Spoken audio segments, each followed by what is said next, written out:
Welcome to visa pro explore में आपका स्वागत है। आज मैं आपका होस्ट सूर्यदेव सिंह आपको एक ऐसी जगह ले जाने वाला हूं जो सिर्फ एक डेस्टिनेशन नहीं बल्कि एक एहसास है। एक ऐसी जगह है जहां आसमान जमीन से मिलता है, जहां हवाओं में आध्यात्मिकता घुली हुई है और जहां हर मोड़ पर एक नई कहानी आपका इंतजार कर रही है। जी हाँ, हम बात कर रहे हैं लद्दाख की, the land of high passes. इस यात्रा पर हम सिर्फ खूबसूरत नज़ारे नहीं देखेंगे बल्कि लद्दाख की आत्मा को महसूस करने की कोशिश करेंगे।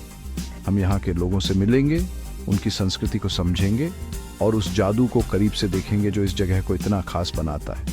तो अपनी सीट बेल्ट बांध लीजिए, क्योंकि ये सिर्फ एक ट्रैवल व्लॉग नहीं है, ये एक सफ़र है खुद को जानने का, प्रकृति से जुड़ने का और उन अनुभवों को जीने का जो शायद आपकी ज़िंदगी बदल दें।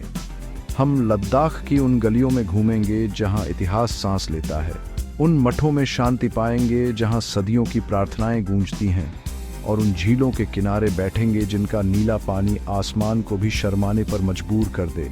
इस वीडियो में मैं आपके साथ लद्दाख की हर वो छोटी बड़ी बात शेयर करूंगा जो आपकी यात्रा को यादगार बना देगी।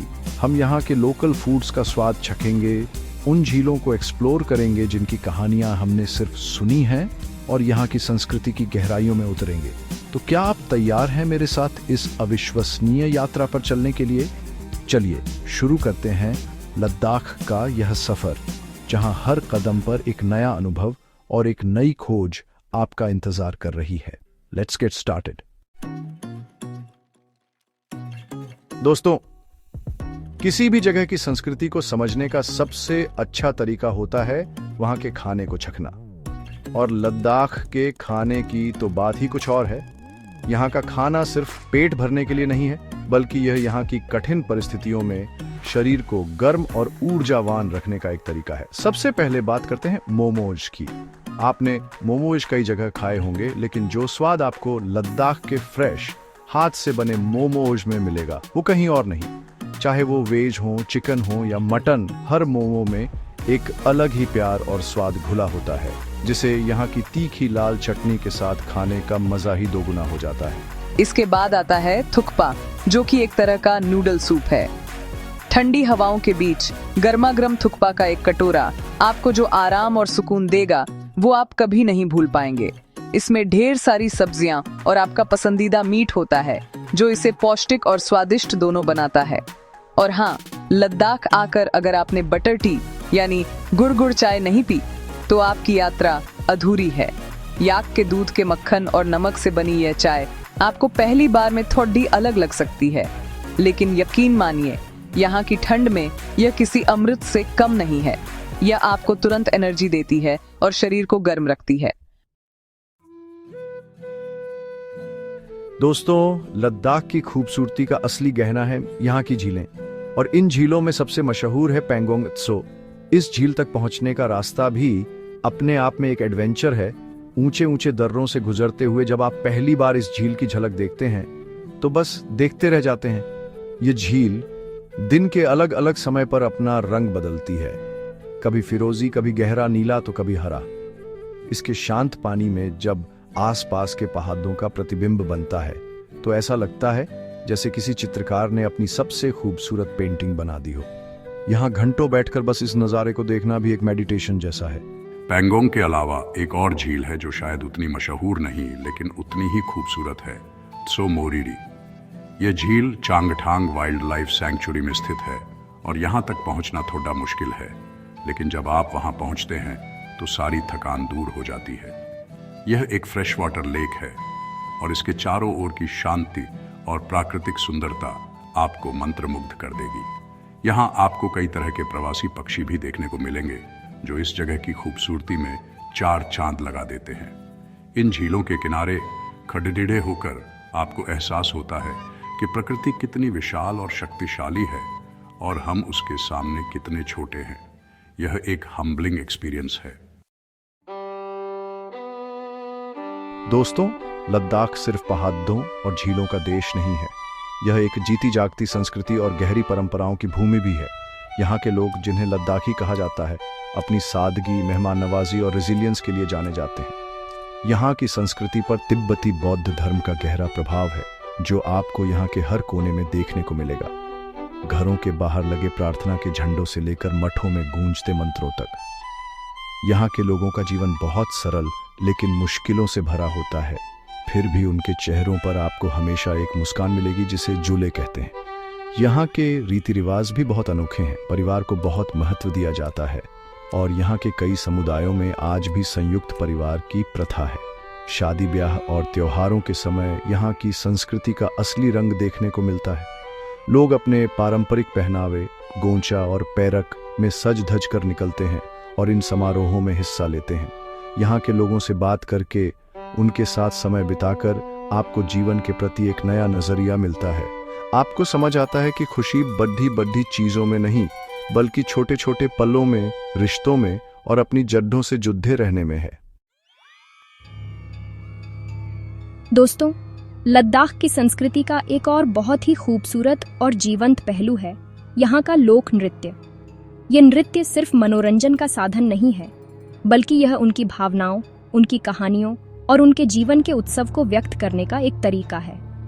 जब भी कोई त्योहार होता है या कोई खास मौका होता है, तो यहाँ के लोग इकट्ठा होकर इन नृत्यों में हिस्सा लेते हैं। इन नृत्यों में आपको धीमी और ग्रेसफुल मूवमेंट्स देखने को मिलेंगी, जो यहाँ के शांत और आध्यात्मिक माहौल को दर्शाती हैं। नर्तक बहुत ही खूबसूरत और रंग बिरंगे पारंपरिक कपड़े पहनते हैं और उनके चेहरे पर लगे मास्क इन नृत्यों को और भी रहस्यमयी और आकर्षक बना देते हैं। सबसे प्रसिद्ध नृत्यों में से एक है छम डांस, जो मठों में त्योहारों के दौरान लामाओं द्वारा किया जाता है। यह नृत्य बुराई पर अच्छाई की जीत का प्रतीक है और इसे देखना एक बहुत ही शक्तिशाली और आध्यात्मिक अनुभव होता है। इसके अलावा झाब्रो और स्पायो जैसे और भी कई लोक नृत्य हैं जो शादियों और दूसरे सामाजिक समारोहों में किए जाते हैं। इन नृत्यों का संगीत भी बहुत खास होता है, जिसमें दमन और सुरना जैसे पारंपरिक वाद्य यंत्रों का इस्तेमाल किया जाता है। इस संगीत और नृत्य को देखना और महसूस करना आपको लद्दाख की आत्मा के और भी करीब ले आता है। दोस्तों, अगर आप लद्दाख के गौरवशाली अतीत और इसकी समृद्ध विरासत को समझना चाहते हैं, तो यहाँ के म्यूजियम्स में जाना बहुत ज़रूरी है। ये म्यूजियम सिर्फ पुरानी चीज़ों का संग्रह नहीं है, बल्कि ये समय के वो झरोखे हैं जिनसे आप लद्दाख के इतिहास में झांक सकते हैं। लेह में स्थित हॉल ऑफ फेम म्यूजियम भारतीय सेना को समर्पित है और यह आपको उन वीर जवानों की कहानियां बताता है जिन्होंने इस मुश्किल इलाके में देश की रक्षा के लिए अपने प्राणों की आहुति दे दी। यहां आकर आपके दिल में सेना के प्रति सम्मान और भी बढ़ जाता है। यह एक बहुत ही भावुक कर देने वाला अनुभव है। इसके अलावा स्टॉक पैलेस म्यूजियम आपको लद्दाख के शाही परिवार के जीवन की एक झलक देता है। यहाँ आप शाही परिवार के कपड़े, ढीढ़े, गहने, हथियार और दूसरी पुरानी कलाकृतियां देख सकते हैं, जो आपको उस समय के राजसी जीवन का एहसास कराती है। मोन लेह के मेन बाजार में स्थित सेंट्रल एशियन म्यूजियम आपको सिल्क रूट के समय की कहानियां बताता है, जब लद्दाख व्यापार का एक महत्वपूर्ण केंद्र हुआ करता था। इन म्यूजियम्स में घूमते हुए आपको एहसास होता है कि लद्दाख की जमीन नवर नाइन द लाइन्स ने इदान क्षुर the dines and strand the bird कुछ देखा है और इसका इतिहास कितना गहरा और दिलचस्प है। दोस्तों, लद्दाख को लैंड ऑफ लामाज भी कहा जाता है और यहाँ आकर आपको यह बात सच लगती है। यहाँ हर पहाड़ी पर, हर घाटी में आपको प्राचीन बौद्ध मठ या गोम्पा मिलेंगे, जो सदियों से शांति और आध्यात्मिकता के केंद्र रहे हैं। ये मठ सिर्फ पूजा करने की जगह नहीं है, बल्कि ये ज्ञान और संस्कृति के भंडार हैं। हेमिस, थिक्से और दिस्कित जैसे मठ अपनी भव्यता और वास्तुकला के लिए प्रसिद्ध हैं। इन मठों की दीवारों पर बनी पुरानी पेंटिंग्स, जिन्हें थांगका कहते हैं, बुद्ध के जीवन और उनकी शिक्षाओं की कहानियां कहती हैं। इन मठों में सुबह सुबह होने वाली प्रार्थना में शामिल होना एक अविस्मरणीय अनुभव है। जब आप इन मठों के शांत गलियारों में घूमते हैं, लामाओं को मंत्रों का जाप करते हुए सुनते हैं और जलते हुए दियों की महक को महसूस करते हैं, तो आपको एक अजीब सी शांति और सुकून का एहसास होता है।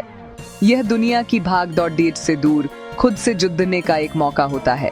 यहाँ की हवा में ही एक पॉजिटिव एनर्जी है जो आपके मन को शांत कर देती है। इन मठों में बैठकर ध्यान करना या बस चुपचाप बैठकर यहाँ के माहौल को महसूस करना आपकी लद्दाख यात्रा के सबसे यादगार पलों में से एक हो सकता है। यह आपको सिखाता है कि सच्ची शांति बाहर नहीं बल्कि हमारे अंदर ही है। दोस्तों, लद्दाख अपनी बौद्ध संस्कृति के लिए जाना जाता है, लेकिन यहाँ की खूबसूरती इसकी विविधता में है।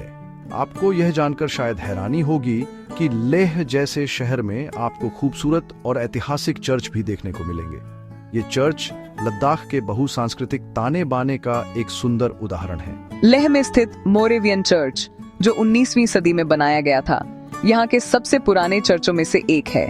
इसकी वास्तुकला बहुत ही सरल लेकिन आकर्षक है, जो लद्दाखी और यूरोपियन स्टाइल का एक सुंदर मिश्रण है। इन चर्चों के अंदर का माहौल बहुत ही शांत और सुकून देने वाला होता है। यहाँ आकर आपको एक अलग तरह की आध्यात्मिकता का अनुभव होता है। ये हमें याद दिलाता है कि ईश्वर तक पहुँचने के रास्ते अलग अलग हो सकते हैं, लेकिन मंजिल एक ही है, शांति और प्रेम। इन चर्चों की सादगी और सुंदरता आपको बहुत प्रभावित करेगी। यह देखना बहुत अच्छा लगता है कि कैसे एक ही शहर में मठ की घंटियों और चर्च की प्रार्थनाओं की आवाज एक साथ गूंजती है, जो आपसी भाईचारे और सम्मान का प्रतीक है। लद्दाख की यात्रा आपको सिर्फ खूबसूरत नज़ारे ही नहीं दिखाती, बल्कि यह आपको मानवता का एक गहरा पाठ भी पढ़ाती है। तो दोस्तों, ये थी मेरी लद्दाख की यात्रा। एक ऐसी यात्रा जिसने मुझे सिर्फ खूबसूरत नज़ारे नहीं दिखाए, बल्कि मुझे जीवन के बारे में बहुत कुछ सिखाया। हमने यहाँ के स्वादिष्ट खाने का मज़ा लिया, उन झीलों को देखा जिनका पानी आसमान से भी ज़्यादा नीला है, और उस संस्कृति को महसूस किया जो सादगी और गहराई से भरी हुई है। हमने मठों में शांति पाई, म्यूजियम में इतिहास को जाना और यहाँ के लोगों की मुस्कान में जीवन का असली मतलब समझा। लद्दाख सिर्फ एक जगह नहीं है, यह एक अनुभव है, एक एहसास है जो हमेशा आपके साथ रहता है।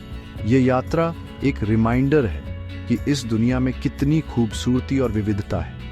लद्दाख आपको सिखाता है कि कैसे कम संसाधनों में भी खुश रहा जा सकता है, कैसे प्रकृति का सम्मान किया जाता है और कैसे अलग अलग संस्कृतियां एक साथ प्यार से रह सकती हैं। मुझे उम्मीद है कि इस वीडियो के जरिए मैं आपको लद्दाख की उस आत्मा तक ले जा पाया हूं जिसे मैं महसूस करके आया हूं। अगर आप कभी भी अपनी जिंदगी की भागदौड़ से थक जाएं तो एक बार लद्दाख जरूर आइएगा।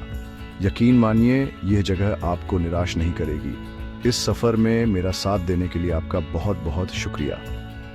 अगर आपको यह वीडियो पसंद आया हो तो इसे लाइक करें, अपने दोस्तों के साथ शेयर करें और कमेंट्स में बताएं कि आपको लद्दाख की कौन सी बात सबसे अच्छी लगी। और हाँ, अगर आप मेरे साथ ऐसी ही और दिलचस्प जगहों की यात्रा करना चाहते हैं तो चैनल को सब्सक्राइब करना न भूलें। मैं आपका दोस्त सूर्यदेव आपसे जल्द ही मिलूंगा एक नई मंजिल, एक नई कहानी और एक नए सफर के साथ। तब तक के लिए खुश रहिए, घूमते रहिए और सीखते रहिए। झूले।